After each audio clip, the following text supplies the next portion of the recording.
Africa's contribution to the capitalist development of Europe in the colonial period. It looks like we're going to go into how Africa developed Europe. So we're gonna talk about that. Hello, Coco. We're gonna talk about that. What does the AI say? Addressing live stream lag. Repost now. There's live stream lag? Is there lag? Oh, it's just saying what I'm saying.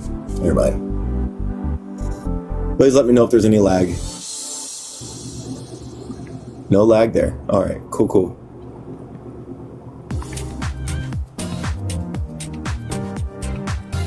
Hey, no lag. It's Sunday, so I don't know where everybody's at, but we'll have fun. We'll read.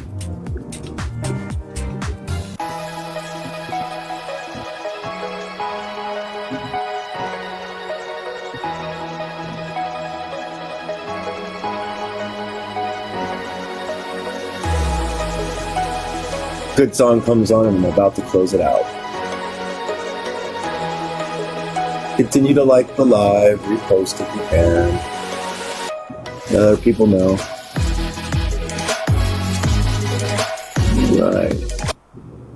That's a good song too. It's a little intense, but it's a good song. Start. Africa's contribution to the capitalist development of Europe, the colonial period. The colonies have created for the metropoles by the metropoles. Okay, the colonies have been created for the metropoles by the metropoles. Prince saying. Sales operations in the United States and management of 14 Unilever plants are directed from Lever House on New York's fashionable Park Avenue. You look at this tall, striking glass and steel structure, and you wonder how many hours of underpaid black labor and how many thousands of tons of unpriced palm oil and peanut and cocoa it costs to build it. Aflanzi Hutton. Good at. Now, Unilever is if you look up Unilever, you can see how many sister and parent and other companies it dictates and controls. It's wild. And they utilize African colonialism and African free labor in order to get their multi-million-dollar corporation. All right. I'm going to do expropriation. I'm going to look up this word, and then I'm going to define it. And I want to make sure I cannot say it because I have a hard time sometimes pronouncing words. Okay, there goes EX. PATR.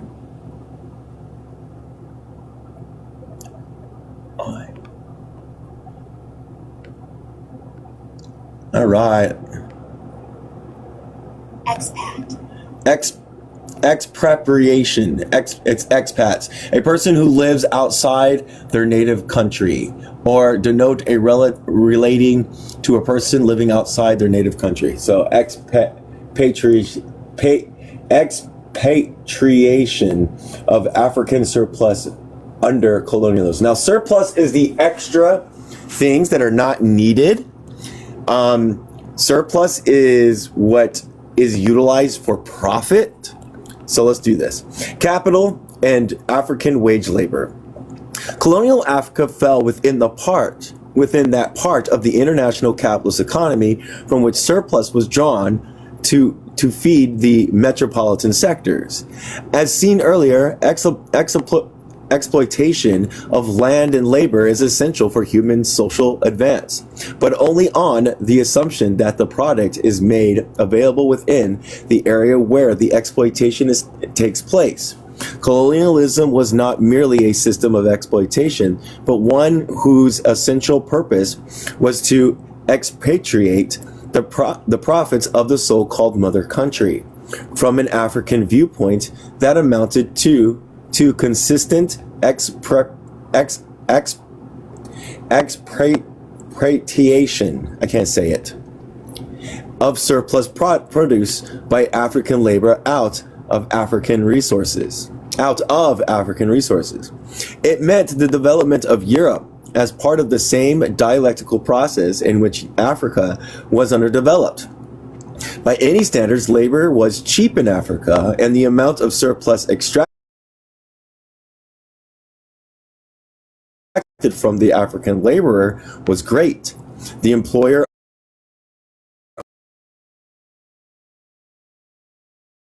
grow food to survive.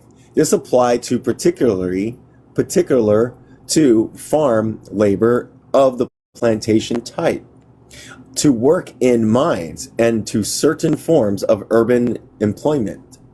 At the time of the imposition of European colonial rule, Africans were able to gain a livelihood from the land. Many retained some contact with the land in the years ahead, and they worked away from their shambas in order to pay taxes or because they were forced to do so.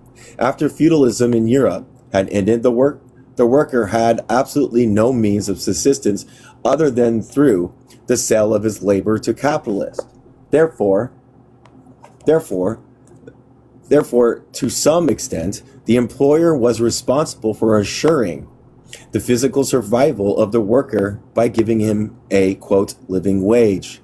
In Africa, this was not the case. Europeans offered the lowest possible wages and relied on legislation backed by force to do the rest. There were several reasons why African workers was more crudely exploited than his European counterpart in the present country. Firstly, the alien colonial state had a monopoly of political power after crushing all opposition by superior armed force. Secondly, the African working class was small, very dispersed, and very unstable, owing to migratory practices. Thirdly, while capitalism was willing to exploit all workers everywhere, European capitalists in Africa had additional racial justification for dealing unjustly with the African worker. The racist theory that the black man was inferior led to the conclusion that he deserved lower wages, and interestingly enough, the light-skinned Arab and Berber population of North Africa was treated as, quote-unquote, black, with the S at the end, by the white racist French. The combination of the above factors in turn made it extremely difficult for African workers to organize themselves. It is only the organization and resoluteness of the working class which protects it from natural tendencies of the capitalists to exploit to the utmost. That is why in all colonial territories, when African workers realized the necessity for trade union solidarity, numerous obstacles were placed in their paths by the colonial regime. Wages paid to workers in Europe and North America were much higher than wages paid to African workers in comparable categories. The Nigerian coal miners and the Inyugan earned 1 shilling per day for working underground and 9 pence per day for jobs on the surface. Such a miserable wage would be beyond the comprehensions of a Scottish or German coal miner, who could virtually earn in an hour that what an Inyugan miner has paid for the 6-day week. The same disparity exists with port workers. The records of the large American ship company, Farwell Lines, show that in 1955, of the total amount spent on loading and discharging cargo moved between Africa and America, 5/6 went to American workers and 1/6 to Africans. Yet it was the same amount of cargo loaded and unloaded at both ends.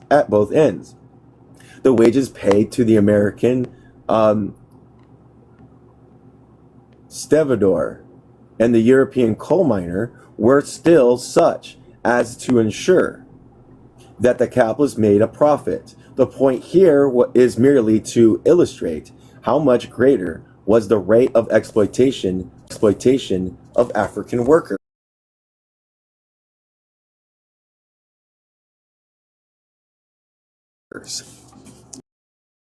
Justify colonialism were quickly to reply that the standard and cost of living was higher in capitalist countries. The fact that the higher standard was made possible by exploitation of colonies, and there was no justification for keeping African living standards so depressed in the age where the higher standard was possible because of the work output of Africans themselves. The kind of living standards supportable by African labor within the continent is readily illustrated by the salaries and the lifestyle of the whites inside Africa.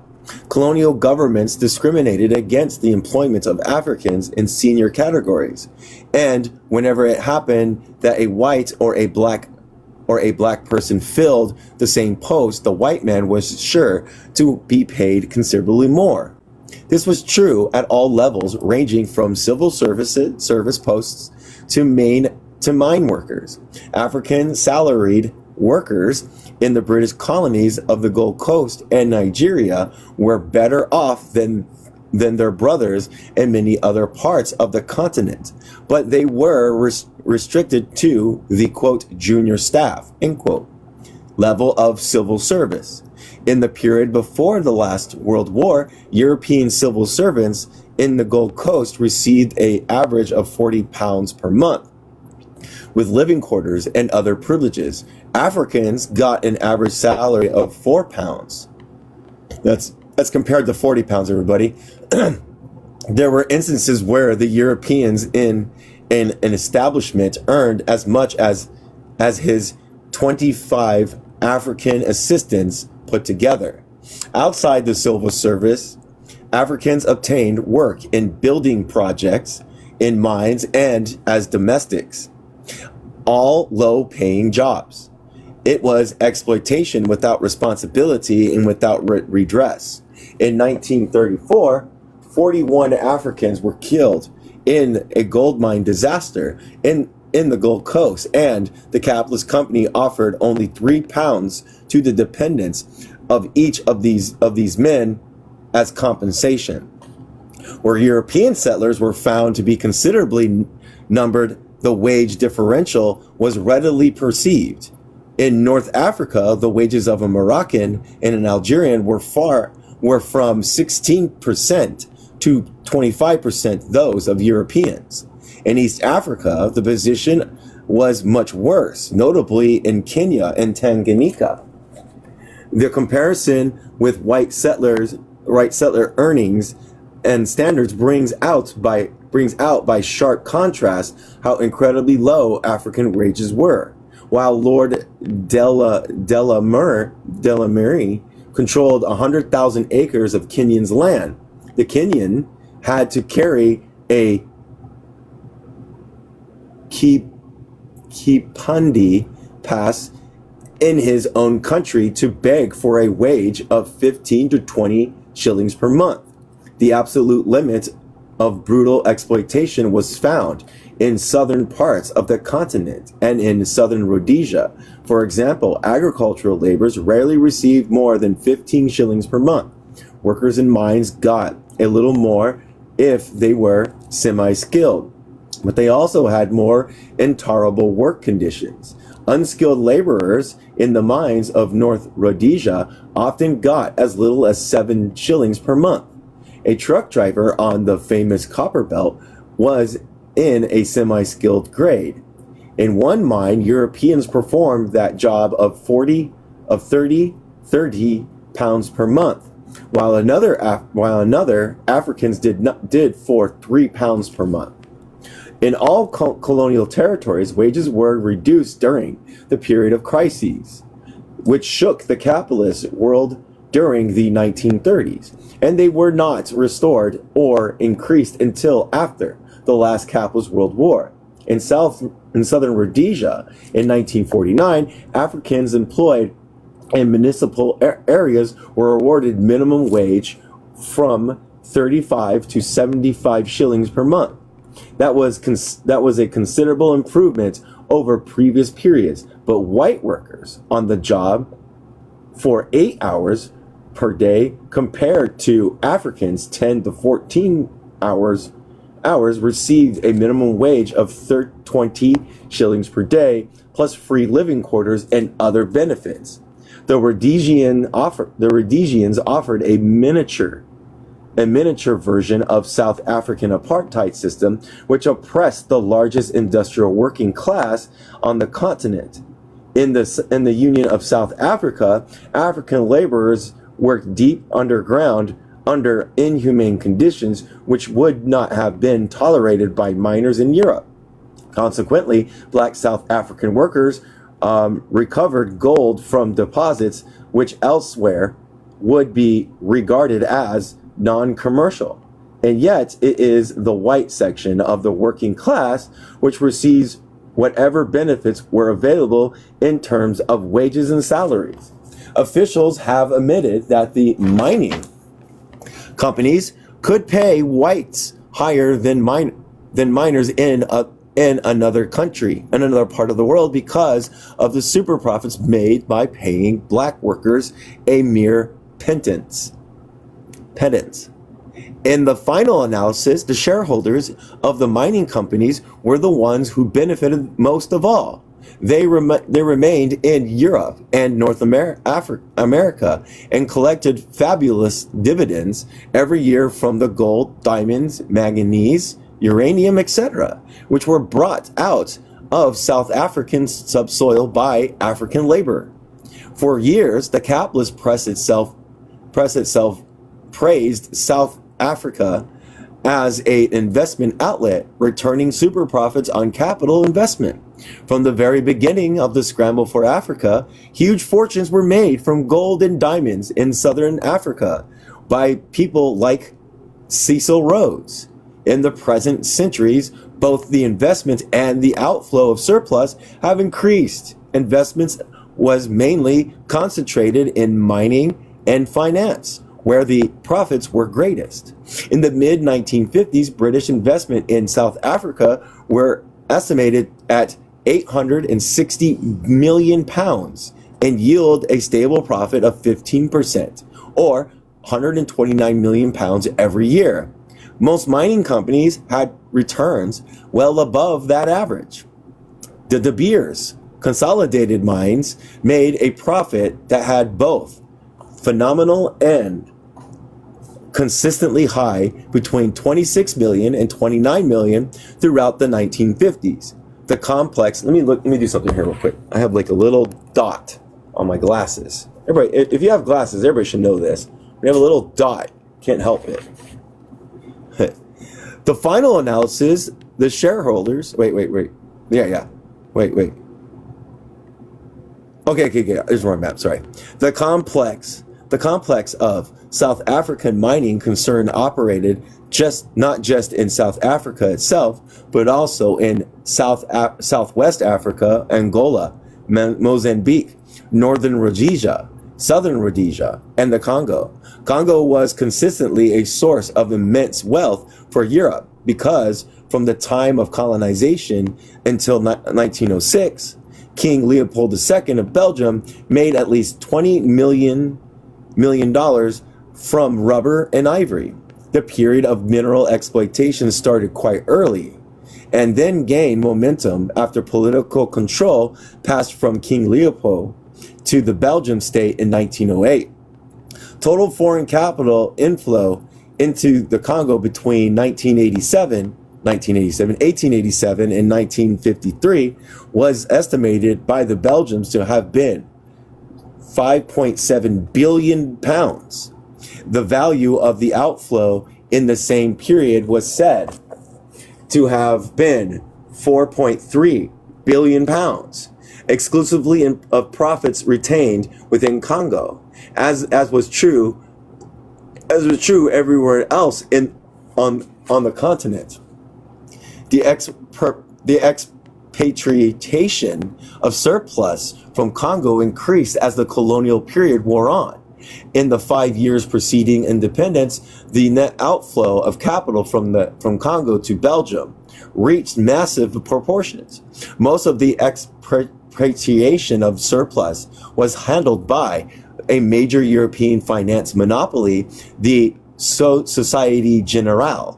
The Société Générale had as its most important subsidiary the Union Ministry de Haute Katanga, which was monopolized Congolese copper production since 1889, when it was known as the, oh my gosh, these are all in different language, the Campagne de Katanga. Union Minery, it's minery probably, has been known to make a profit of 27 million pounds in a single year. It is no wonder that the total wealth produced in Congo in any given year during the colonial period, more than 1/3 went out in the form of profits for big businesses and salaries for their expatriate staffs. But the comparable figure for Northern Rhodesia under the British was 1/2. In Katanga, Union Minery at least had the reputation for leaving some of the profits behind in the form of things like housing and maternity services for African workers.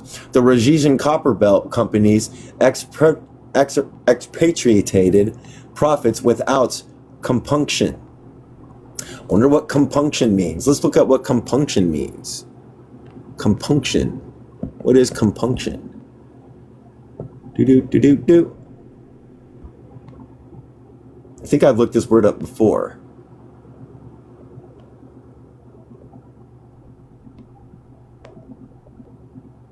Compunction. Make sure I'm saying it right. Compunction. A feeling of guilt or moral scruple that prevents or follows the doing or something bad. Okay. It should not be forgotten that outside Southern Africa, there were also significant mining operations during the colonial period. In North Africa, foreign capital exploited natural resources of phosphate, oil, lead, zinc, manganese, and iron ore. In Guinea, Sierra Leone, and Liberia, there were important workings of gold, diamond, iron ore, and bauxite. To all that should be added the tin in Nigeria, the gold and manganese in Ghana, the gold and diamond in Tanganyika, and the copper in Uganda and Congo Brazzaville. In each case, an understanding of the situation must begin with an inquiry into the degree of exploitation of African resources and labor, and then must proceed to follow the surplus and to its destination outside Africa, into the bank accounts of the capitalists who control the majority shares in huge multinational mining combines. Thank you, appreciate that. Thank you for telling me. The African working class produced a less spectacular surplus for export with regards to companies engaging in agriculture. Agriculture plantation were widespread in Northeast and South Africa, and they also appeared in West Africa to a lesser extent. Their profits depended on the incredibly low wages and harsh working conditions imposed on African agricultural laborers, and on the fact that they invested very little capital to obtain the land, which was robbed wholesale from Africans by colonial powers, and then sold to whites at normal prices. For instance, after the Kenyan highlands had been declared, quote, crown land, end quote, the British handed over to Lord Delamar 100,000 acres of the best land at the cost of pennies per acre. Lord Francis Scott purchased 350,000 acres, and East Africa Estates Ltd. Got another 350,000 acres. And in East Africa, syndicates took 100,000 acres adjoining Lord Delaware Estates, all at giveaway prices. Needless to say, such plantations made huge profits, even if the rate was lower than the South African gold mine or the Angolan diamond mine. During the colonial era, Liberia was supposedly independent, but to all intents and purposes, it was a colony of the United States. In 1926, the Firestone Rubber Company of the United States was able to acquire 1 million acres of forest land in Liberia at the cost of 6 cents per acre, and 1% of the value of the exported rubber. Because of the demand for the strategic importance of rubber, Firestone profits off of Liberians' land and labor, carrying them to 25th position among the giant companies of the United States. European trade companies versus the African peasants. For so far, this section has been dealing with the part of surplus produced by African wage earners in mines and plantations. But the African working class under colonialism was extremely small, and the vast majority of Africans engaged in colonial money economy were independent peasants. How then can it be said that these self-employed peasants were contributing to the expatriation of African surplus? Apologists of colonialism argued that it was a positive benefit for such farmers to have been given the opportunity to create surplus by growing or collecting produce such as cocoa, coffee, palm oil. It is essential that this misrepresentation be clarified. A peasant growing a cash crop or collecting produce had his labor exploited by a long chain of individuals, starting with local businessmen. Sometimes those local businessmen were Europeans. Very rarely were they Africans. More usually they were a minority group brought in from outside and serving as an intermediary between the white colonialist and the exploited African peasants. In West Africa, the Lebanese and the Syrians played this role, while in East Africa, the Indians rose to this position. That's people from India. Arabs were also in the middlemen category in Zanzibar and a few other places in East African coast. Cash crops peasants never had any capital of their own. They existed from one crop to another, depending on goods harvest and good prices, and bad harvest or fall of prices caused the peasants to borrow in order to find money to pay taxes and buy certain necessities. As security, they mortgaged their future crops to moneylenders in the middlemen category. Non-payment of debts could and did lead to their farms being taken away by the moneylender. The rate of interest on the loans were always fantastically high, amounting to what is known as, quote, usury, end quote. In the East Africa, things were so bad that even the British colonial government had to step in and enact a, quote, native credit ordinances, end quote, to protect Africans from Asian businessmen. However, in spite of some minor clashes between the colonialists and the middlemen, the two were part and parceled off of the same apparatus of exploitation. On the whole, the Lebanese or Indians from India did the smaller jobs which Europeans could not be bothered with. They owned the things such as cotton gins, which separated the seed from the lint. While of course Europeans concentrated on the cotton mill in Europe. The middlemen also went out to the villages, while Europeans like to stay in towns. In villages, the Indians and the Lebanese took over, virtually all buying and selling, channeling most of the profits back to the Europeans in the towns and those overseas. The share of profits which went to middlemen was insignificant in comparison to those profits reaped by big European business interests and by European governments themselves. The capitalist institution which came into most direct contact with African peasants was the colonial trading company. That is to say, a company specialized in moving goods to and from the colonies. The most notorious were the French concerns. And this is going to be in French, so I don't know if I can say this. Campagne Française d'Allier I'm going to say CFAO, and the Société Commerciale Ouest Africaine, SCOA, and the British-controlled United African Company, UAC.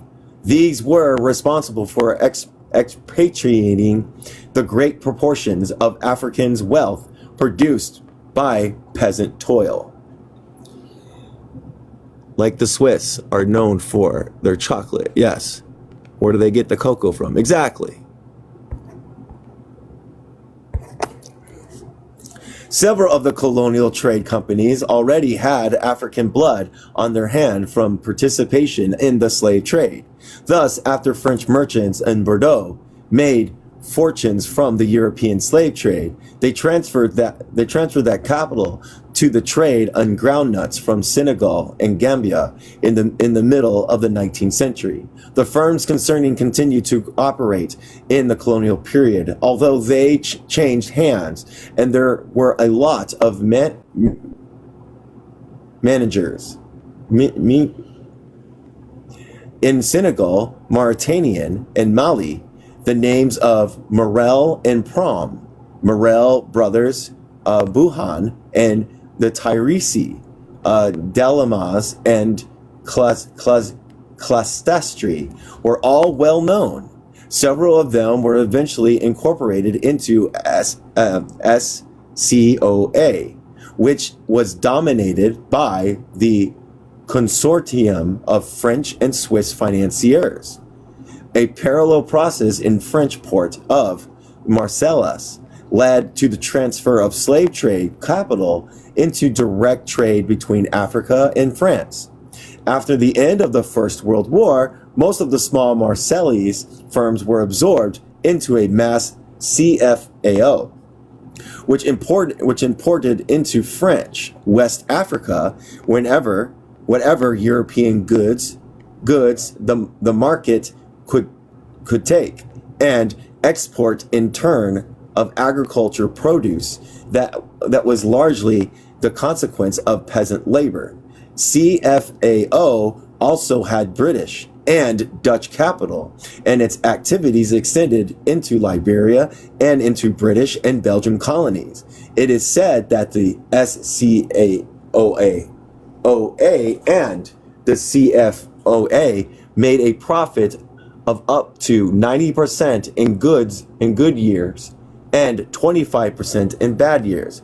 In Britain, the notorious slave trade port of Liverpool was the first to switch to palm oil early in the 19th century when the trade in slaves became difficult or impossible.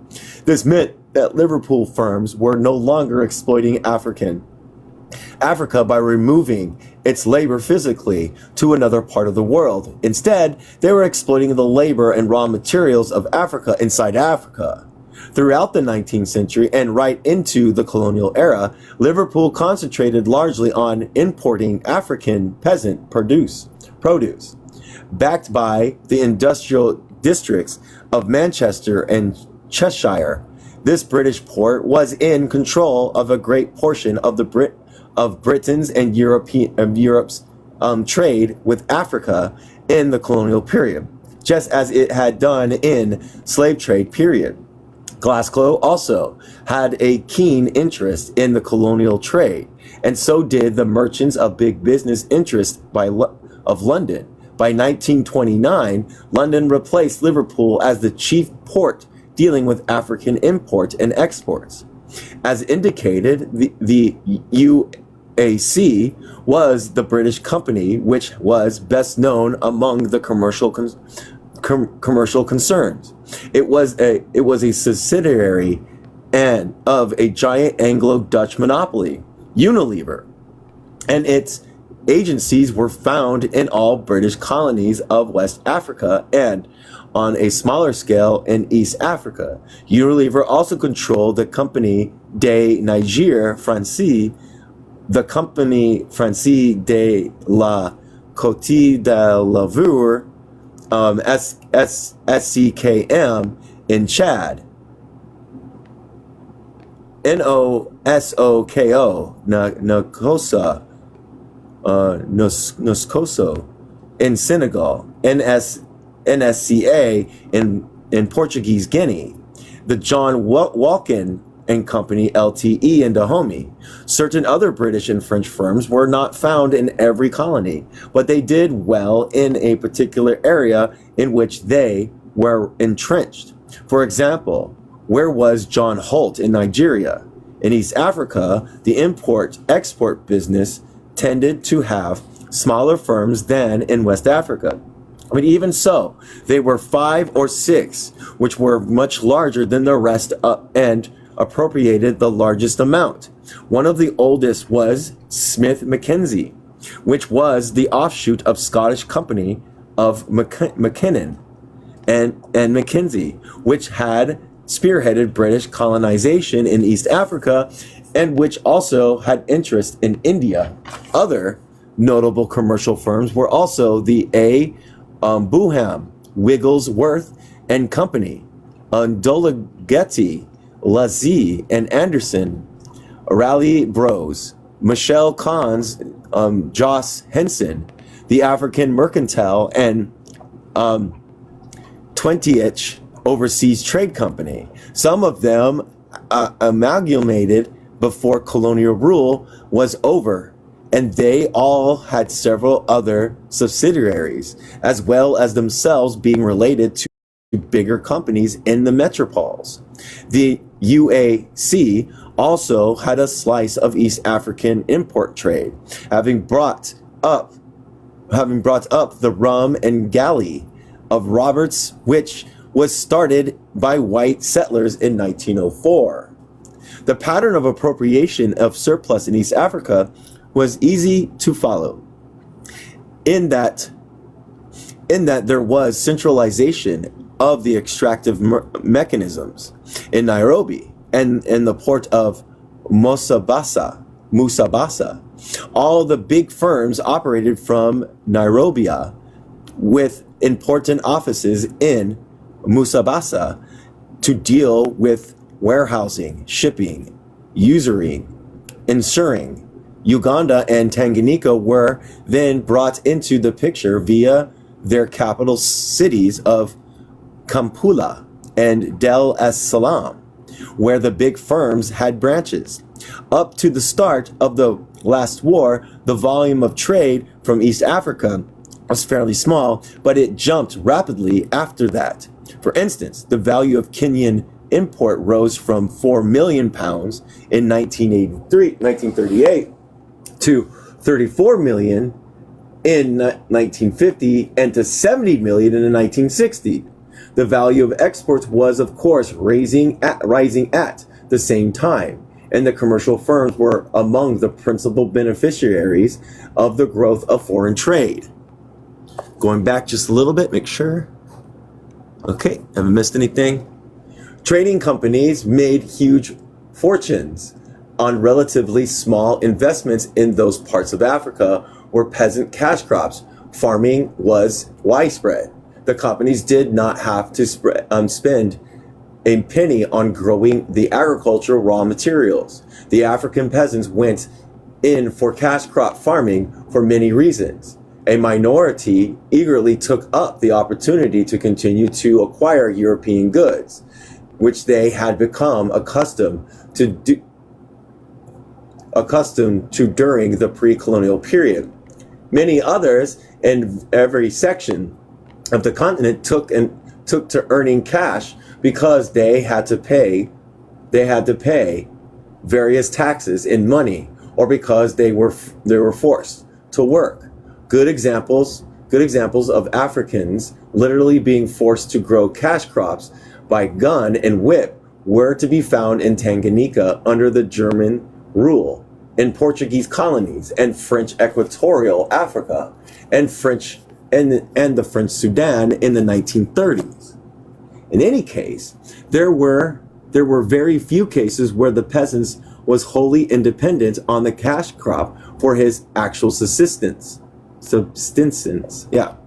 The trading companies took full advantage of that fact, knowing that an African peasant and his family would keep alive by their own food shambas. The companies had no obligation to pay prices sufficient for the maintenance of a peasant and his family. And in a way, the companies were simply receiving tribute from the conquered people without even the necessity to trouble themselves as to how the tributary goods were produced. Trading companies also had their own means of transport inside Africa, such as motor vessels and trucks, but usually they transferred the burden of transport cost onto the peasant via the Lebanese or Indian middlemen. Those capitalist companies held the African farmer in a double squeeze by controlling the price paid for the crops and by controlling the price of imported goods such as tools, clothing, and bicycles to which the peasants aspired. For example, prices of palm products were severely reduced by the UAC and other trading companies in Nigeria in 1929, while the cost of living was rising owing to increased charges for imported goods. In 1924, the price of palm oil had been 14 shillings per gallon. This fell to 7 in 1928 and to slightly over 1 shilling in the following year. Although trading companies received less for every toil of palm oil during the Depression years, their profits margins increased, showing how brazenly surplus was being pounded out of the peasants. In the midst of the Depression, the UAC was showing a handsome profit. The profit in 1934 were 6,302,875 pounds, and a dividend of 15% was paid on ordinary shares. In every part of colonial Africa, the Depression years followed the same pattern. The Sakuma land, Tanganyika, the price of, sorry, I'm switching pages when I do that. Cotton dropped in 1930 from 50 cents to 10 cents per pound.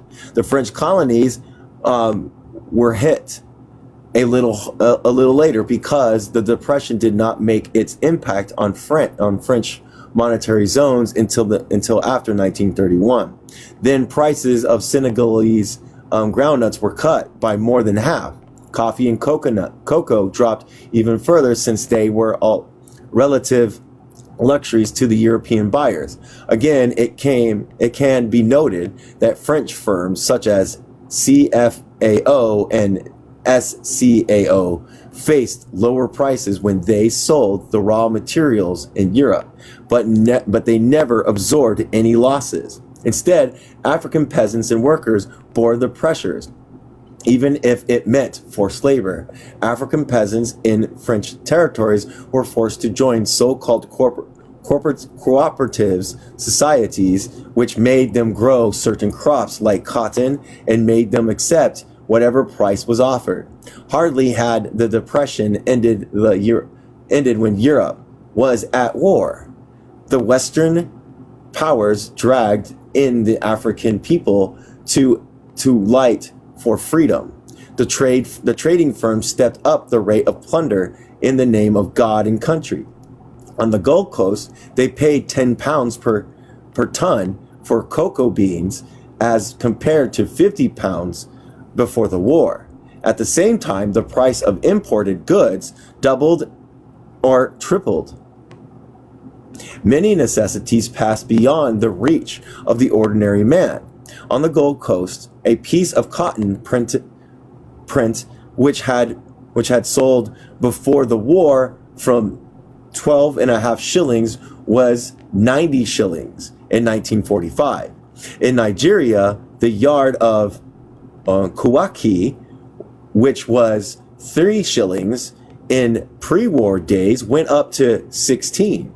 A bundle of iron sheets formerly cost 30, went up to 100. Urban workers were hardest hit by raising prices since they had to purchase everyday necessities with money, and part of their food was imported. Workers' dissatisfaction highlighted the exploitative post-war situations. There were several strikes in the Gold Coast. The boycott of imported goods in 1948 is famous as the prelude of self-government under Nkrumah. However, peasants were also restless under low prices and expensive imports. In Uganda, the cotton-growing peasants could stand things no longer by 1947. They could not get their hands on a big British import-export firm, but they could at least deal with the Indian and African middlemen. So they marched against the Indian-owned cotton gins and demonstrated outside of the palace of the Kabuka and the hereditary ruler, who often functioned as a British agent in Uganda, to ensure that at all times the profit margins was kept as high as possible. The trading firms found it convenient to form, quote, pools. The pools fixed the price to be paid to the African cultivator and kept the price down to the minimum. In addition, the trading companies spread into several other aspects of the economic life of the colonies in such a way as to introduce several straws for the striking out of surplus. In Morocco, too, gave one example. The Campagne Générale de Marcoux owned largest estates, livestock farms, timber, working mines, fisheries, railway ports, and power stations. The giants like CFAO and UAC also had their fingers in everything. CFAO's interests, ranging from groundnuts plantations to sharing in the Fabries and Francisnet shipping lines. The people of Ghana and Nigeria met the UAC. Everything they turned. It controlled wholesales and retail trade, owned butter factories, sawmills, soap factories, singlet factories, cold storage plants, engineering and motor repair shops, tugs, coastal boats. Some of those businesses directly exploited African wage labor, while in one way or another, all operations skimmed the cream produced by peasant efforts in the cash crop sector. Sometimes the firms which purchased agricultural products in Africa were the same concerns which manufactured goods based on those agricultural raw materials. For instance, Cadbury and Fry, the two foremost English manufacturers of cocoa and chocolate, were buyers on the West African coast, while in East Africa, a tea manufacturing concern of Brook Bonds both grew and exported tea. Many of the Marseillese Bordeaux and Liverpool trading companies were also engaged in manufacturing items such as soap and margarine in their home territories. This applied fully to the UAC, while the powerful Lancier Group, processing oils and fats in France, had commercial buyers in Africa. However, it is possible to separate the trading operations from industrial ones. The latter represents the final stage in the long process of exploiting the labor of African peasants in some way, the most damaging stage. So basically they're taking it, producing it for their own sake and selling it back, not allowing for Africans to produce full commodities to sell to. Peasants worked for large numbers of hours. Peasants worked for large numbers of hours to produce a given cash crop, and the price of products was the price of those long hours of labor. Since primary produce from Africa was always received low prices, it follows that the buyers and users of the raw material was engaging in massive exploitation of the peasants because they weren't paying their full labor value. They would buy from them at lower prices, as cheap prices as possible, and then sell it and produce it. The above generalization can be illustrated by reference to cotton, which is one of the most widely encountered cash crops in Africa. The Ugandan farmer grew cotton, which ultimately made its way into English factories in Lancashire or the British-owned factories in India. The Lancashire factory owner paid his workers as little as possible, but his exploitation of their labor was limited by several factors. His exploitation of the labor of the Ugandan peasants was unlimited because of his power in the colonial states, which assured the Ugandan worker worked long hours and for very little. Besides, the price of the finished cotton shirt was so high that when re-imported to Uganda, cotton in the form of a shirt was beyond the purchasing power of the peasants who grew the cotton. Do you see that? The difference between the prices of African exports of raw materials and their importation of manufactured goods constituted a form of unequal exchange.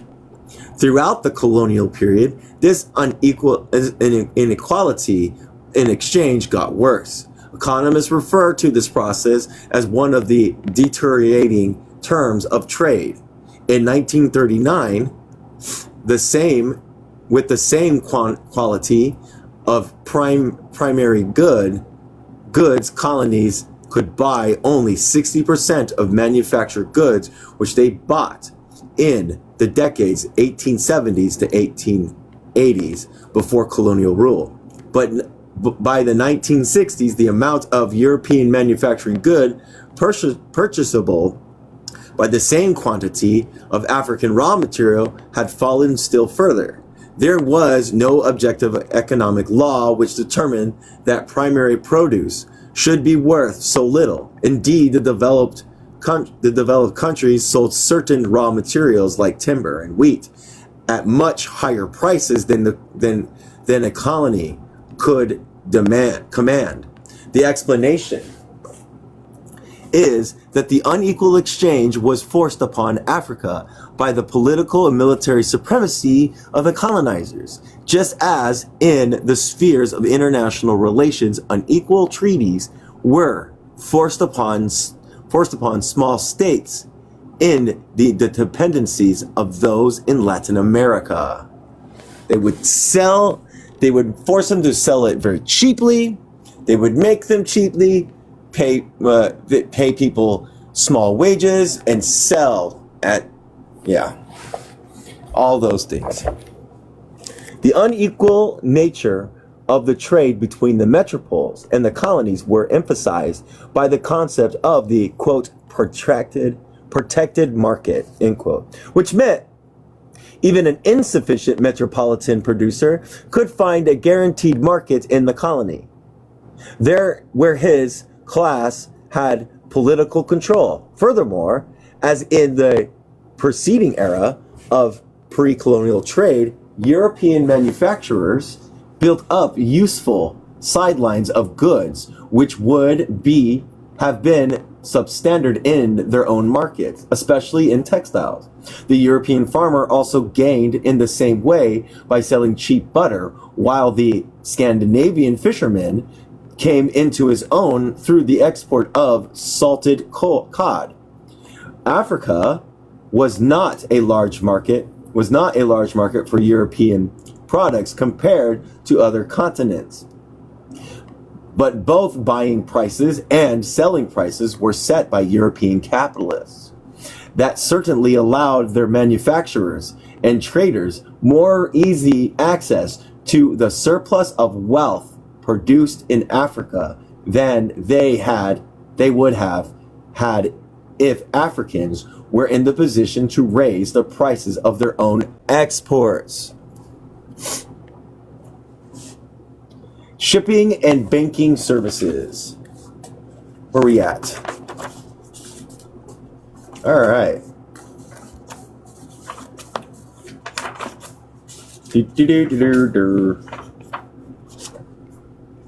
All right, I'm going to look back. Yep. They can't even afford their own goods. Yep. Or even the things to make them with. Exactly that. All right. All right. Shipping and banking services, channels for exploitation of surplus, were not exhausted by the trading companies of the industrial concerns. The shipping companies constituted an exploitative channel that cannot be overlooked. The largest shipping companies were those under the flags of colonizing nations, especially the British. The shippers were virtually a law unto themselves, being very favorable regarding by their home governments as earners of super profits, as stimulators of industry and trade, and carriers of mail, and as contributors in the navy when war came. African peasants had absolutely no control over the freight rates which were charged, and actually paid more than citizens in other lands. The rate of flour from Liverpool to West Africa was 35 shillings per ton, as compared with only 7.5 shillings from Liverpool to New York, in roughly equivalent distance. Freight rates normally varied with the volume of cargo carried, but the rate of cocoa was established at 50 shillings per ton when amounts exported were small at the beginning of this century. And the same high features remained when exports increased. Coffee carried from Kenya to New York in the 1950s earned the shippers 280 shillings per ton, $40 at the rate of exchange then. Theoretically, it was the merchants who paid the shippers the freight charges, but in practical terms, it meant that peasants' production was hearing all the costs, since the merchants paid out of profits made by buying cheaply from the peasants. Alternatively, while settler planters paid the cost as Kenya, and then regained their profits through exploitations of rural wage labor. Shipping companies retained a high profit margin by a practice similar to the, quote, pools of commercial firms. They established what were known as conference lines, quote unquote, which allowed 2 or more shippers to share the freight load between themselves on the most favorable basis possible. Their returns on investment were so high, that their greed so uncontrollable, that even the merchants of the colonized powers protested.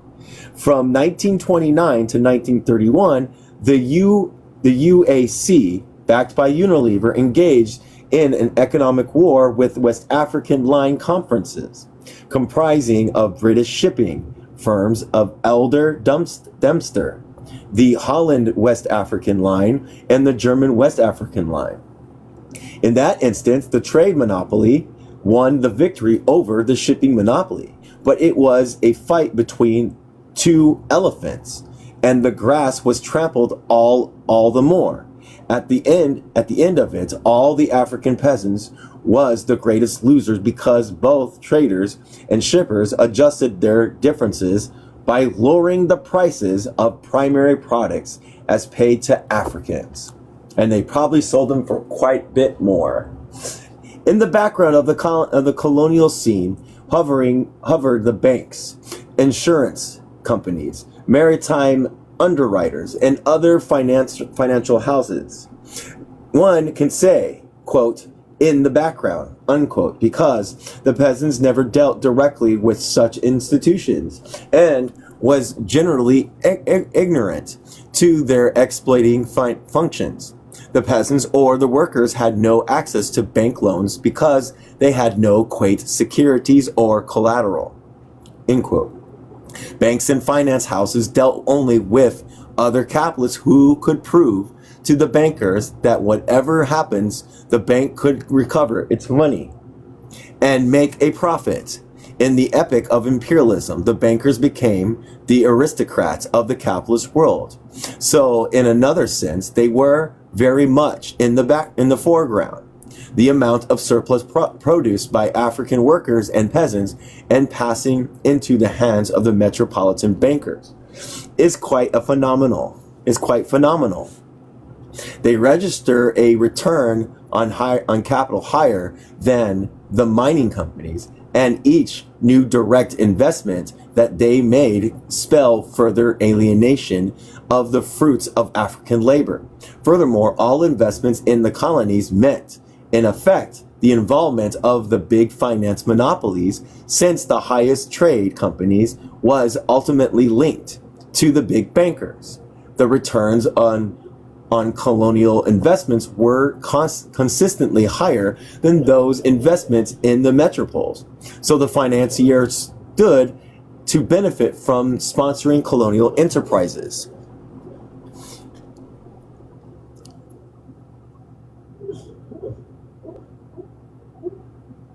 I wonder, yeah, that's a good question. I wonder what it would have been like. We'd be so much advanced, I would say. Yes, I agree. We'd be so much more advanced. In the earliest years of colonialism, the banks of Africa were small and relatively independent. This applied to the Banque de Senegal, started as early as 1853, and to the Bank of British West Africa, which began as an offshoot of a shipping firm of Elder Dempster. However, the great banking houses of Europe, which had carried on remote control of developments ever since the 1880s, soon nerved indirectly on the colonial banking scene. When the volume of capitalist transactions made this worthwhile, the Banque del Senegal merged into the Banque de la Africaine Occidentale, BOA. Sorry, I tried. In 1901, acquired links with the powerful banks of Indochina, which in turn was a special creation of several powerful metropolitan French bankers. In 1924, the Banque Commerciale de l'Afrique, BCA, merged in the French territories, linked with the Credit Lyonnais and the BNCI in France. By that time, the Bank of British West Africa had its finance bank backed by Lloyd's Bank, Westminster Bank, Standard Bank, and National Providence Bank, all in England. And I've been to England, and those banks are still there. And another great English banking firms, Barclay, moved directly into Africa. It purchased a colonial bank and set it up as Barclay DCO, Dominion of Colonial. and colonial. The Bank of British West Africa, which became the Bank of West Africa in 1957, and Barclay led between them the Lions. Let me do. And Barclays held between them the lion's share of the banking businesses in British West Africa, just as French West and Equatorial Africa were shared out between the BAO and the BCA. There was also a union of French and British banking capital in West Africa in 1949 with the formation of the British and French West African banks. French and Belgian exploitation also overlapped in the financial sphere since the Société Générale had both Belgium and French capital. It supported banks in French Africa and the Congo. Other weaker colonial powers were served by the international banks such as Barclays, and also used their colonial territories as grazing grounds for their own national banks. In Libya, the Banco di Roma and the Banco di Napolo operated, while the Portuguese territories, the most familiar name was that of the Banco, I can't say this word, Ultramonerio. In Southern Africa, the outstanding banking firm was the Standard Bank of South Africa, Ltd., started in 1862 in the Cape Colony by the heads of the businesses houses having close connections with London. The headquarters were placed in London, and it made a fortune out of financing gold and diamond strikes and through handling the loot of Cecil Rose and De Beers. By 1895, the Standard Bank spread into Bechuanaland, Rhodesia, and Mozambique. It was the second British bank to be established in British East Africa. The actual scale of profits were quite formidable. In a book official sponsored by the Standard Bank, the writer modestly concluded as follows, and here's what he had to say. Little attention has been paid in the text of this book to the financial outcomes of the Standard Bank's activities, yet their profitability was inevitably outcome of survival and was therefore bound to be its primary objective from the first to the last. In 1960, the Standard Bank produced a net profit of £1,180,000 and paid at 14% dividend to its shareholders. Most of the latter were in Europe, and elsewhere whites in South Africa, while the profit was produced mainly by black people of South and East Africa. Furthermore, these European banks transferred the reserves of their African branches to the London head office to be invested in the London money market. This was the way in which they most rapidly expatriated African surplus to the metropoles. The first bank to be set up in East Africa in 1890s was the offshoot of a British bank operating in India. It later came to be called the National and Gidleys. In neighboring Tanganyika, the German established the German East African Bank in 1905, but after the First World War, the British had a near monopoly in East African banking.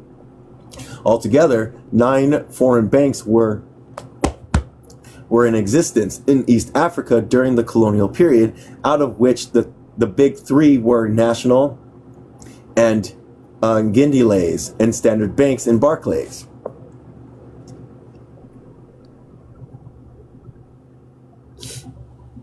Finally, Africa provides an interesting example of how effectively foreign banks served to dispossess Africa of its wealth. Most of the banking and other financial services were rendered to white settlers whose conception of, quote, home, end quote, was always Britain.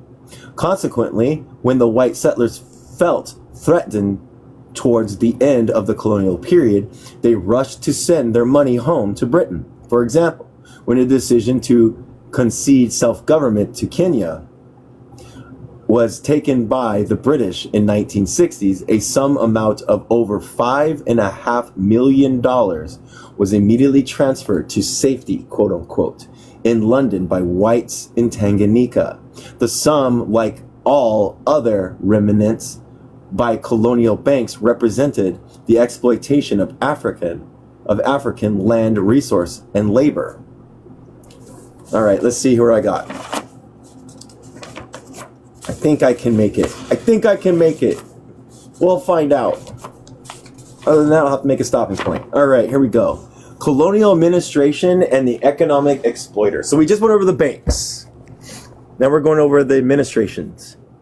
In addition to the private companies, the colonial state also engaged directly in economic exploitation and impoverishment of Africa, the equivalent of the colonial office in each colonizing country worked hand in hand with their governors in Africa to carry out a number of functions, the principal ones being as follows. Number one, to protect national interest against competition from other capitalists. Two, to arbitrate the conflicts between their own capitalists. Two, to guarantee optimum conditions under which private companies could exploit Africans. The last mentioned objective was the most crucial. That is why colonial governments were repeatedly speaking about, quote, the maintenance of the law and order, end quote, by which they meant the maintenance of conditions most favorable to the expansion of capitalism and the plundering of Africa. This led to colonial governments to impose taxes. One of the main purposes of colonial taxation system was to provide requisite funds for administering the colony as a field of exploitation. European colonizers ensured that Africans paid for the upkeep of the governors and police who oppressed them and served as watchdogs of private capitalists. Indeed, taxes and custom duties were levied in the 19th century, which the aim of allowing the colonial powers to recover the cost of the armed forces which they dispatched to conquer Africa. In effect, therefore, the colonial governments never put a penny into the colonies.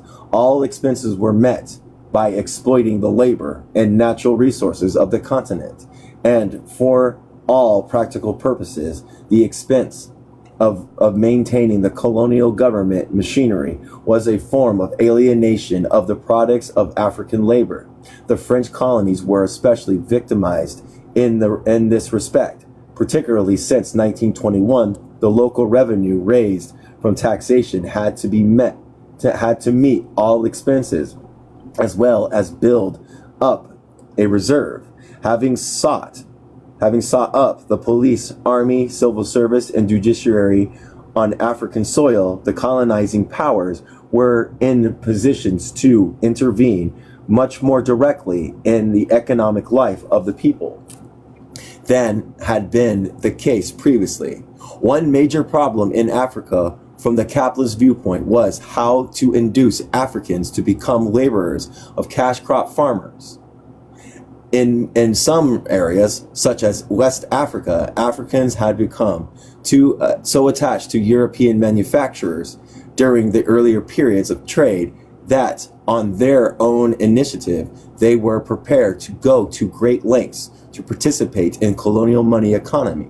But that was not the universal response. In many instances, Africans did not consider the monetary incentives great enough to justify changing their ways in life so to become laborers or cash crop farmers. In such cases, the colonial state intervened to use law, taxation, and outright force to make Africans pursue a line favorable to the capitalist profits. When colonial governments seized African lands, they achieved two things simultaneously.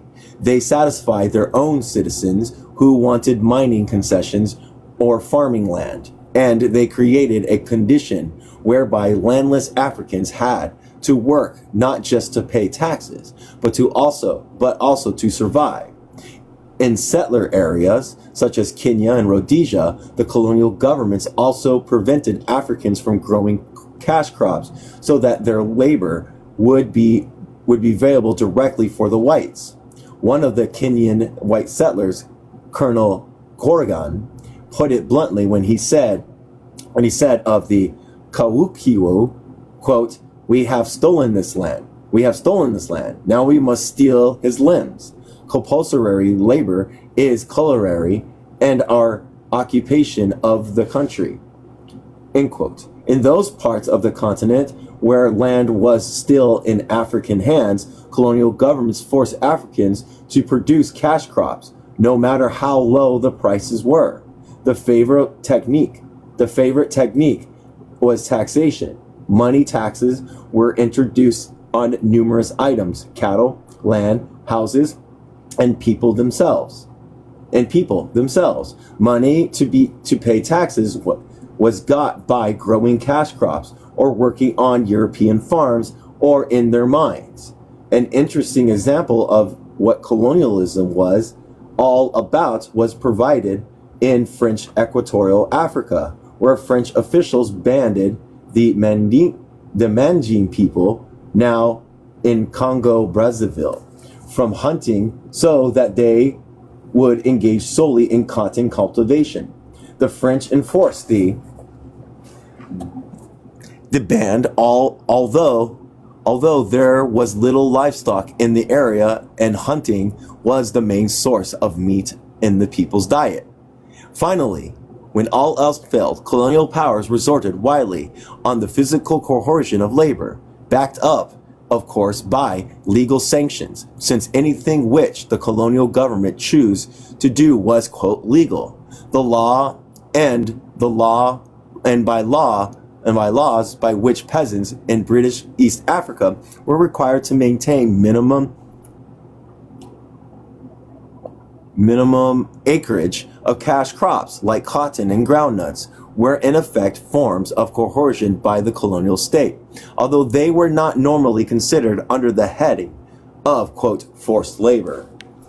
The simplest form of forced labor was that which colonial governments exacted to carry out, quote, public works, end quote. Labor for a given number of days per year had to be given free for this, quote, public works. Building castles for governors, prisons for Africans, barracks for troops, and bungalows for colonial officials. A great deal of this forced labor went into the construction of railways,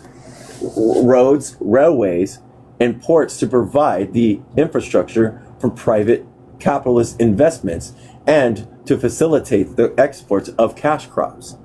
Taken only one example from the British colonial of Sierra Leone, one finds that the railways, which started at the end of the 19th century, required forced labor from thousands of peasants driven from the villages. The hard work and appalling conditions led to the deaths of a large number of those engaged in work on the railway. In the British territories, this kind of forced labor, including juvenile labor, was widespread enough to call forth in 1923 a, quote, native authority ordinance, end quote, restricting the use of compulsory labor for portage, railway, and road building. More often than not, means were found in circumventing this legislation, and international forced labor conventions was signed by all colonial powers in 1930, but again, it was flouted in practice. So they didn't practice it. They signed it, but didn't practice it. The French government had had a cunning way of getting free labor by first demanding that African males should enlist as French soldiers and then using them as unpaid laborers. This and other forced labor legislation is known as, quote, presentation, end quote, was extensively applied in vast areas of French Sudan and French Equatorial Africa. Because cash crops were not well established in those areas, the main method of extracting surplus was by taking the population and making it work in plantations or cash crop regions nearer to the coast. Present day Upper Volta, Chad, and Congo Brazzaville were huge suppliers of forced labor under colonialism. The French got Africans to start building the Brazzaville to Point Nord Railway in 1921, and it was not completed until 1933. Every year of its construction, some 10,000 people were driven to the site, sometimes from more than 1,000 kilometers away, and at least 25% of the labor force died annually from starvation and disease, the worst period being from 1922 to 1929. Quite apart from the fact that the, quote, public works, end quote, were of direct value to the capitalists. The colonial government also aided private capitalists by providing them with labor recruited by force. This was particularly true in the earlier years of colonialism, but continued in varying degrees up to the Second World War, and even to the end of colonialism in some places. In British territories, the practice was revived during the economic depression of 1929 to 33, and during the subsequent war. In Kenya and Tanganyika, forced labor was reintroduced to keep settler plantations functioning during the war. In Nigeria, it was the 10 companies which benefited from the forced labor legislation, allowing them to get away with paying workers 5 pence per day plus rations. For most of the colonial period, the French government performed the same kind of service for the big timber companies who had great concessions of territory in Gabon and Ivory Coast. The Portuguese and Belgium colonial regimes were the most brazen and directly rounded up Africans to go and work for private capitalists under conditions equivalent to slavery. In Congo, brutal and extensive forced labor under King Leopold II in the last century. Many Congolese were killed and maimed by Leopold's officials and police. This earned Europeans' disapproval, even in the midst of the general pattern of colonial outrage. When Leopold handed over the, quote, Congo Free State, end quote, to the Belgian government in 1908, he had already made huge fortunes in the Belgian government, hardly relaxed the intensity of exploitation in the Congo. The Portuguese have the worst record of engaging in slavery-like practices, and they too have been repeatedly condemned by international public opinion. One peculiar characteristics of Portuguese colonialism was the provision of forced labor, not only for its own citizens, but also for capitalists outside of the boundaries of Portuguese colonies.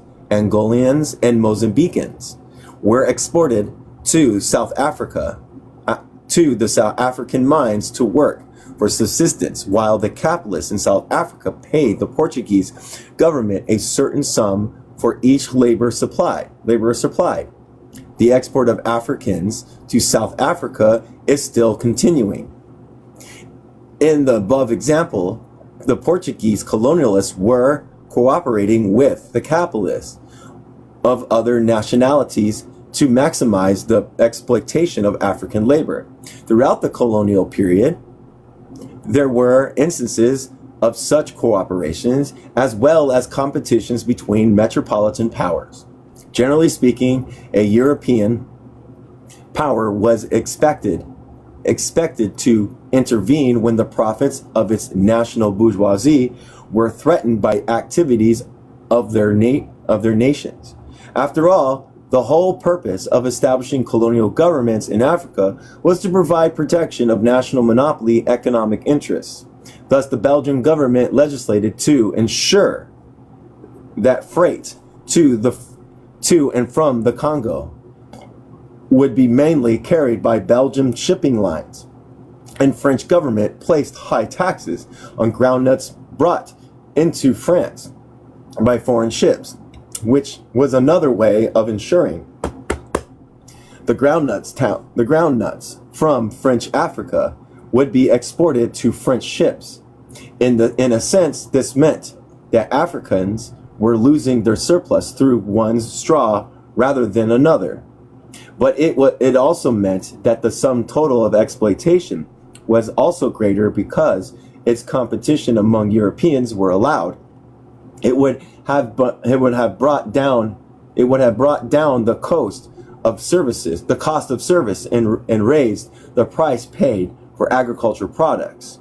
Africans suffered most from exclusive trade with the quote mother country in the cases where the quote mother country was backwards. African peasants in Portuguese colonies got lower prices for their crops and paid more for imported items. Just looking ahead real quick. All right. Yet Britain, the biggest of the colonialists in Africa, was also faced with competition from the more vigorous capitalists of Germany, the United States, and Japan. British merchants and industrialists lobbied their governments to erect barriers against competitions. For example, Japanese cloth export to British East Africa rose from 25 million yards in 1927 to 63 million yards in 1933. And this led Walter Reisman, president of the British Board of Trade, to great parliaments to impose heavy tariffs on Japanese goods entering British colonies in Africa. This meant that Africans had to pay higher prices for the staple imports since British cloth was more expensive. From the viewpoint of African peasants, that amount to further alienations of the fruits of his labor. The perfect illustration of this identity of interest between the colonial governments and their bourgeoisie citizens was provided by the conduct of produce marketing boards in Africa. The origins of the boards go back to the Gold Coast, quote, cocoa holdups, end quote, of 1937. For several months, cocoa farmers refused to sell their crops unless the price was raised. One apparently favorable result of the quote-unquote holdups was that the British government agreed to set up the marketing board to purchase cocoa from the peasants in place of the big business interests like the UAC and the Cadbury, which had up until then been the buyers. A West African cocoa control board was set up in 1938, but the British government used this as a bush to hide the private capitalists and allowed them to continue making exorbitant profits.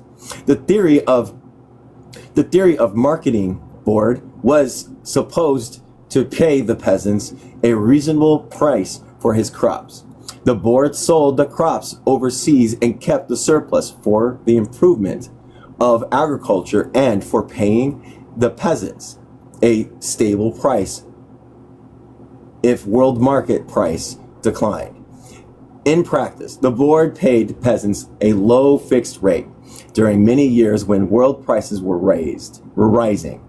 None of the benefits went to Africans, but rather to the British government itself and to the private companies which were used as intermediaries in the buying and selling of produce. Big companies like the UAC and John Holt were given quotas to fulfill on behalf of the boards. As agents of the government, they were no longer exposed to direct attacks of their profits were secure. The idea of marketing boards gained support from top British policymakers because the war came just at the time, and the British government was anxious to take steps to secure certain colonial products in the necessary quantities and at the right times, given the limited numbers of ships available for commercial purposes during war. They were also anxious to save private capitalists who were adversely affected by events connected with the war. For example, East African sessile became a vital importance to Britain and her war allies after the Japanese cut off supplies of similar hard fibers from the Philippines and Dutch West Indies.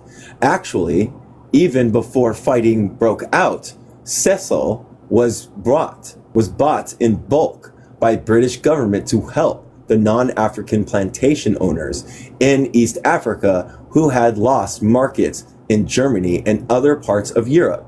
Similarly, oilseed, such as palm produce and groundnuts, were bought by the board from September 1939 in preparation for shortages of butter and margarine oil. We're getting there. Let's see here. 1, 2, 3, 4. I need to find a stopping point.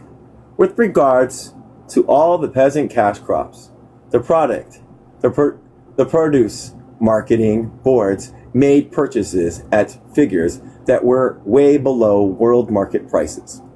For example, West African Produce Board paid Nigerians a bit under 17 pounds per ton of palm oil in 1946 and sold that through the Ministry of Food at 95 pounds, which was nearer the world market price. Groundnuts, which received 15 pounds per ton when bought by the boards, were later sold to Britain at 110 pounds per ton. Furthermore, export duties were levied on the board safes by the colonial administrators, and that was the indirect tax on the peasants. The situation reached a point where many peasants tried to escape from under the board.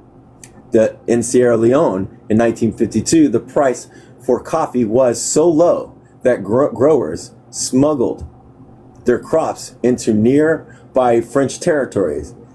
At about the same time, Nigerian peasants were running away from palm oil into rubber collections or timber felling, which did not come under the jurisdictions and of the produce board. Let's see here. 1, 2, 3. Can I read 4 more pages? Is that okay? Can we read 4 more pages?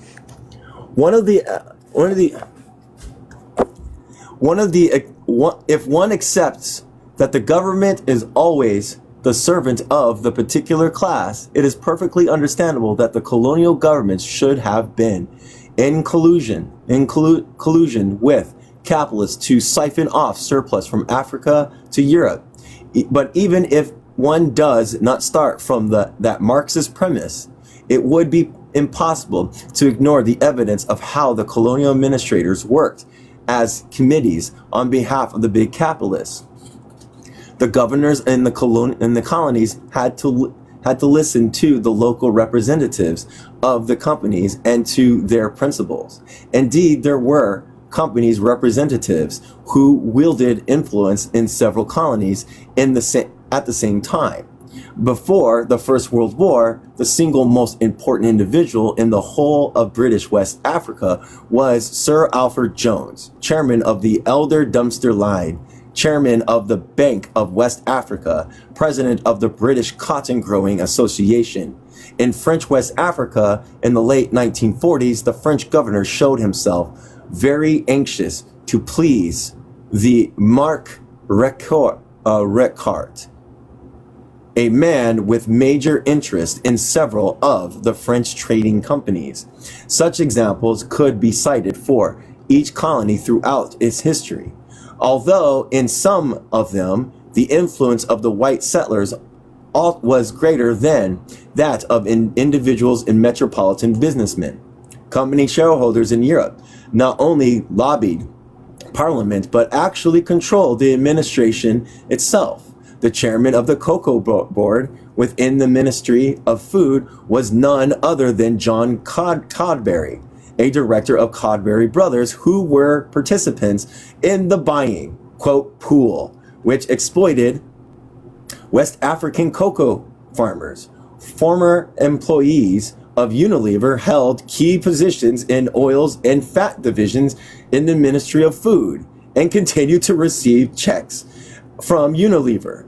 The Oils and Fats division handed over the allocation of buying quotas to the Produce Board, to the Association of West African Merchants, which was dominated by Unilever's subsidiary, the UAC. It is no wonder that the Ministry of Food sent the prominent lesbian businessman a directive that he had to sign an agreement drawn up by the UAC. Just real quick. Hold on a second. Howdy. Okay. It is no wonder that the companies had government aid in keeping prices down in Africa and in securing food labor. Forced labor were necessary. It is no wonder that Unilever then sold soap, margarine, and such commodities at profitable prices within the market assured by the British government. Of course, the metropolitan governments also assured that a certain proportion of the colonial surplus went directly into the coffers of the state. They all had some forms of direct investments in capitalist enterprises. The Belgian government was an investor in mining, and so too was the Portuguese government through its part ownership in the Angolan Diamond Company. The French government was also willing to associate itself with the financial sectors. When the colonial banks were in trouble, they could count on rescue from the French government, and indeed the proportions of their shares passed into the hands of French government. The British colonial government was perhaps the least anxious to become directly involved in everyday business enterprises. But it did run the eastern Nigerian coal mines apart from railways. Marketing boards helped the colonizing power to get its hands on some immediate cash. It finds that the Cocoa Board sold to the British Ministry of Food at very low prices, and the ministry in turn sold to British manufacturers, making a profit that was as high as 11 million pounds in some years. More important still, the board sold to the United States, which was the largest market and one where prices were very high. None of the profits went back to African farmers, but instead represented British foreign exchange in American dollars. From 1943, Britain and the United States engaged in what was known as, quote, reverse lend-lease, end quote. This meant that wartime United States loans to Britain were repaid partly by raw materials shipped from British colonies to the United States. Tin and rubber from Malawi were very important in that context, while Africans supplied a wide range of products, both mineral and agricultural. Cocoa was third as the dollar earner after tin and rubber. In 1947, we're almost done, everybody. In 1947, West African cocoa brought over $100 million to the British dollar balance. Besides having a virtual monopoly of the production of diamonds, South Africa was also able to sell to the United States and earn dollars for Britain. In 1946, Harry F. Oppenheimer told his fellow directors of the De Beers Consolidated Mines that, quote, sales of gem diamonds during the war secured about 300 million American dollars for Great Britain. It was on this very issue of currency that the colonial government did the most manipulation to ensure that African wealth was stashed away in the coffers of the metropolitan states. To the British colonial spheres, coins and notes were first issued through private banks. This function was taken over by West African Currency Board and the East African Currency Board, established in 1912 and 1919 respectively. The currency issued by those boards in the colonies had to be backed by, quote, sterling reserves, end quote, which was money earned by Africa. The manner in which the system worked as follows. When a colony earned foreign exchange, mainly through exports, these earnings were held in Britain in pound sterlings. An equivalent amount of local East or West African currency was issued for circulation in the respective colonies, while the sterling was invested in British government stock, thereby earning even more profits for Britain. The commercial banks worked hand in hand with the metropolitan governments and the currency boards to make the system work.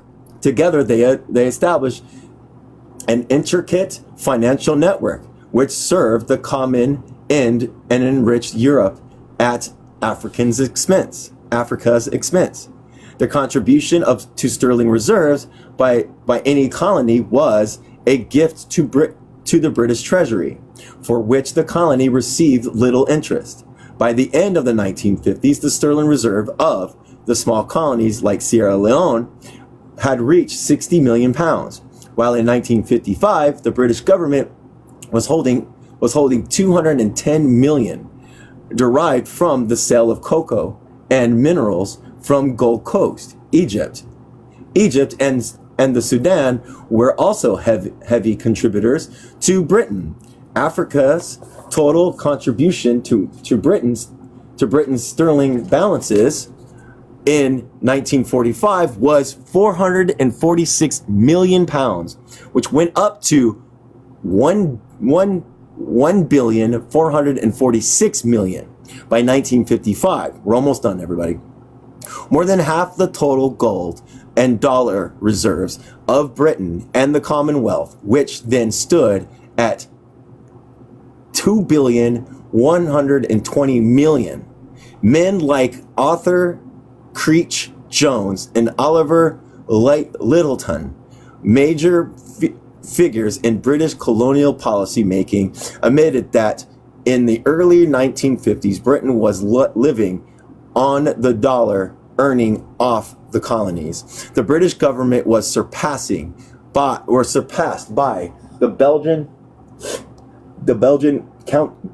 its Belgian counterparts in exacting tribute from its colonies, especially during and after the Fast War.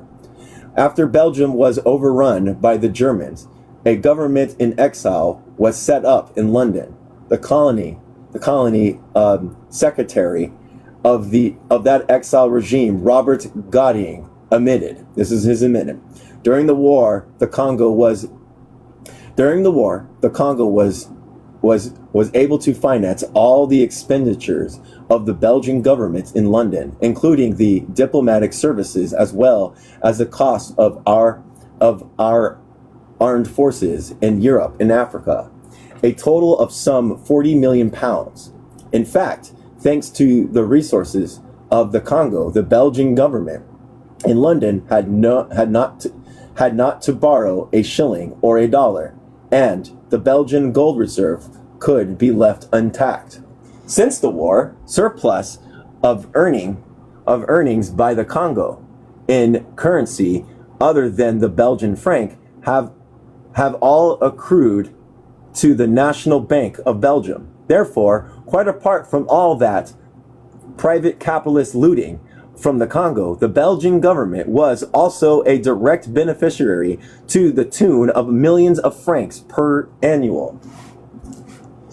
To discuss French colonialism in the context would be largely to repeat remarks made with reference to the British and Belgian Guinea.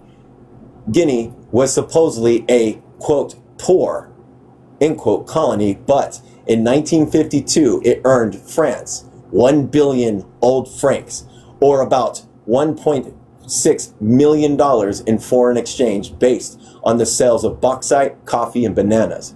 French financial techniques were slightly different from those of other colonial powers. France tended to use the commercial banks more, rather than set up separate currency boards. France also squeezed more out of Africans by exposing levies for military purposes.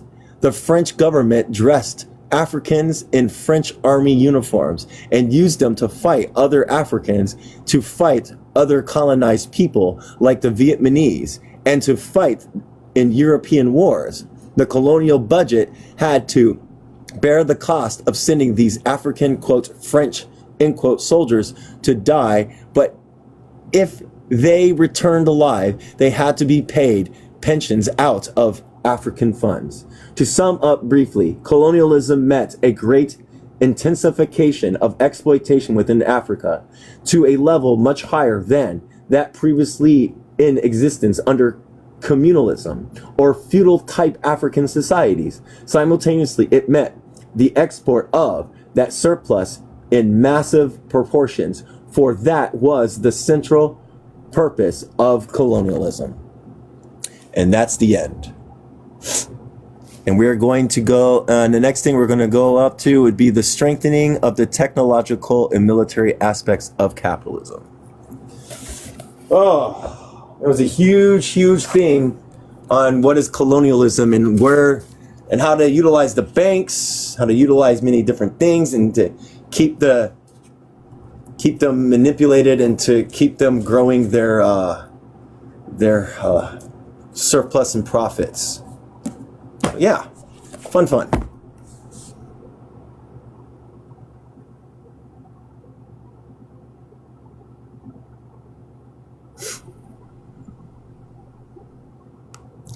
All right.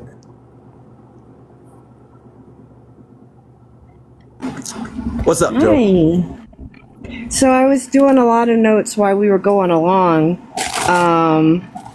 But like the main one I wanted to bring up was, so we were talking about how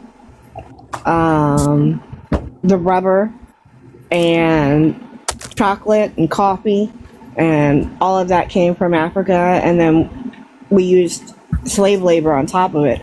So we extracted the wealth from the nation, we extracted the wealth from the people, and then the banks just straight up stole the money. Yep. They did banking stuff to steal the money. It was very disgusting, and this should be called How Europe and America Underdeveloped Africa. And Lynn says, what page? What page? 207. We're almost finished. We're over halfway done. Yeah, they utilize it. This is the very definition of imperialism that Lenin talks about too.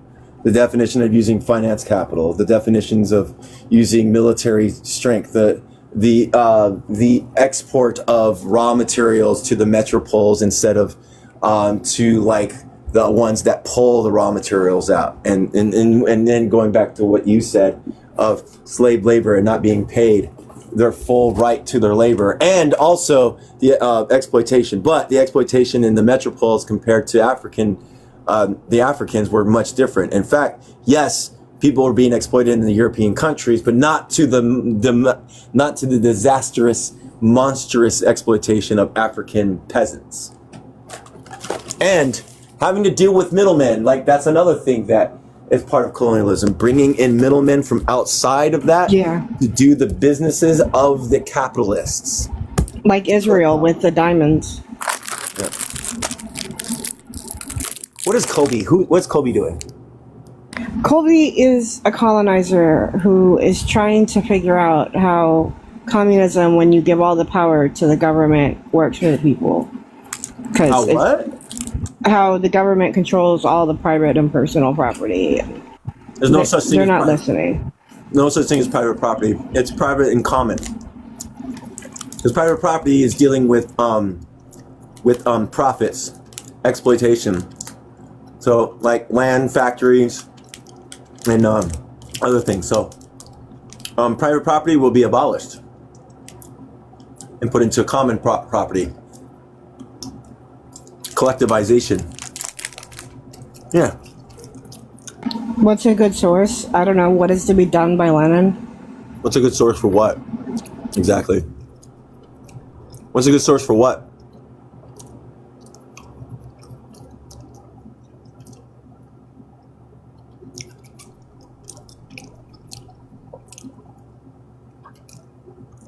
I'm waiting for his answer, sorry. It's okay. Go ahead. I understand.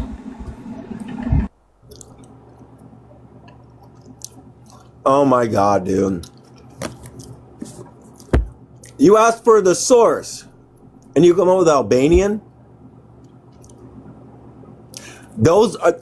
Bro. A gun is not private property. That is personal property. Which communists think you should have. Profits. You do not earn profits by owning a gun. That's your personal property. The fuck are you talking about, dude? Which communists believe everybody should be armed. So, again, look into it a little bit further. You're coming at it from a very outside perspective, trying to jump into the middle of understanding communism when you need to look at it from the beginning.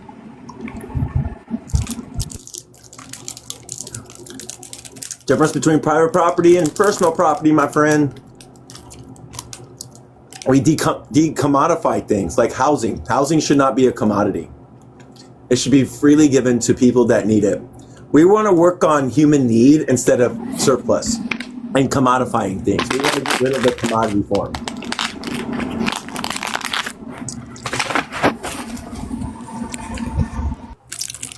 That's them, Kobe. That's them, dude. That's them, Kobe. Yeah, that's why I don't think there's any saving Kobe. You took a specific thing and you ran with it. It's not all the conditions, my friend. Try again. You're not very good at this, buddy.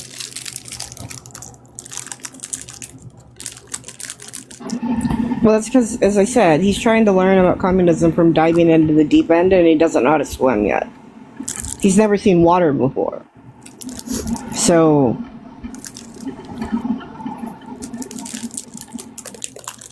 On what? No, Kobe. On You're what? not going to get one single source. On what?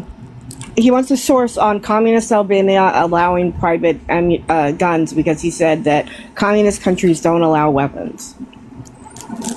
And his specific source is this one specific country because every Just single Albania. communist country is exactly the same. Yeah, every single one Again. is exactly the same. He doesn't even know what water is. He's trying to dive into swimming. All right. Well, I'm going to go ahead and close it down because I got to feed Rufus. Okay. Learn what personal and private property is.